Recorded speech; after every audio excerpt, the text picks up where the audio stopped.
پوچھ رہے ہیں کہ مباہلہ کسے کہتے ہیں اور اس کی شرعی حیثیت کیا ہے۔ ہم نے سنا ہے کہ مباہلہ صرف نبی اکرم صلی اللہ تعالی علیہ وسلم کے ساتھ ہی خاص تھا۔ کیا اس زمانے میں بھی مباہلے کی دعوت دینا جائز ہے؟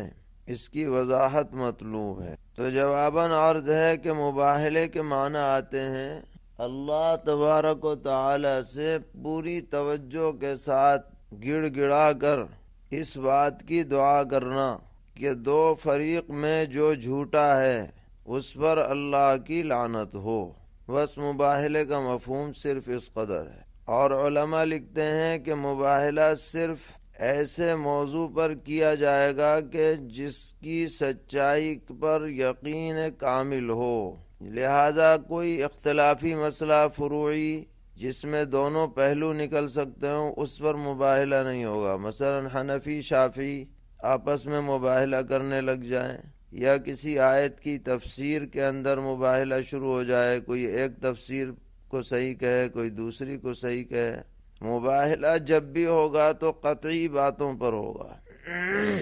اللہ تبارک و تعالی کی وحدانیت، نبی اکرم صلی اللہ تعالی علیہ وسلم کی رسالت، آخرت اور جو قطعی باتیں ہیں ان پر مباہلہ ہو سکتا ہے، اور یہ پیغمبر علیہ السلام کے زمانے تک خاص نہیں ہے، آج بھی ہو سکتا ہے۔ اور اس کی صورت یہ ہوگی کہ جو حق پر اپنے کو سمجھتا ہے وہ فریق مخالف کو دعوت دے کہ تم بھی آ جاؤ، ہم بھی آتے ہیں ایک میدان میں، اور وہاں پہنچ کر دونوں اللہ سے گڑ گڑا کر دعا کریں گے کہ ہم میں جو جھوٹا ہو اس کے اوپر اللہ کی لعنت اور پھٹکار ہو جائے۔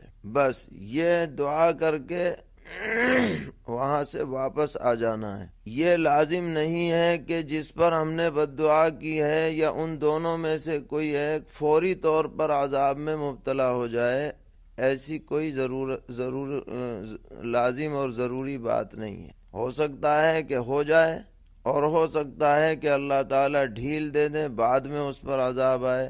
بہرحال جھوٹے پر عذاب آئے گا ضرور۔ اس لیے اگر کوئی مباہلہ کرے اور اس کا کوئی آنکھوں کے سامنے نتیجہ نہ نکلے تو اس بنیاد پر اپنی قطعی بات میں وہ شک پیدا نہ کرنے دے۔ لوگ یہ سمجھتے ہیں کہ جب بھی مباہلہ ہوگا تو جو جھوٹا ہے وہ فوری طور پر عذاب میں مبتلا ہو جائے گا، ایسا نہیں، بلکہ دراصل یہ مباہلہ زبانی بحث کو انجام تک پہنچانے کا ایک ذریعہ ہے کہ جب بات کسی مرحلے تک نہ پہنچ رہی ہو تو اس کو ختم کرنے کے لیے یہ کہا جائے کہ چلو بھئی اب ہم بھی دعا کرتے ہیں، تم بھی دعا کرو، جو جھوٹا ہو اس پر اللہ کی لعنت اور پھٹکار ہو جائے۔ تو بہرحال یہ مباہلے کی اصل حقیقت ہے، اور قرآن پاک میں اس کا تذکرہ ہے۔ سورہ آل عمران میں وفد نجران، جو عیسائیوں کا وفد پیغمبر علیہ السلام کی خدمت میں آیا تھا، اور لمبی گفتگو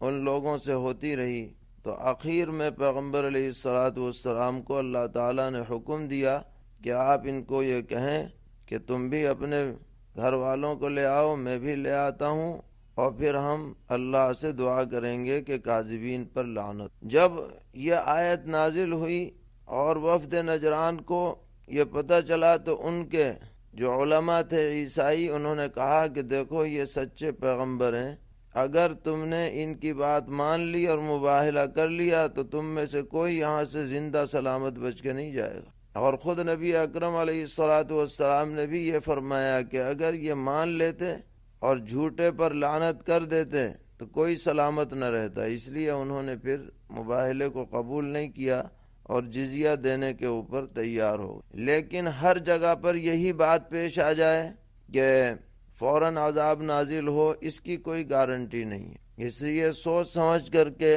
مباہلے کی پیشکش کرنی چاہیے، یا نہیں کہ بات بات پہ مباہلہ، اس کو مذاق نہ بنایا جائے۔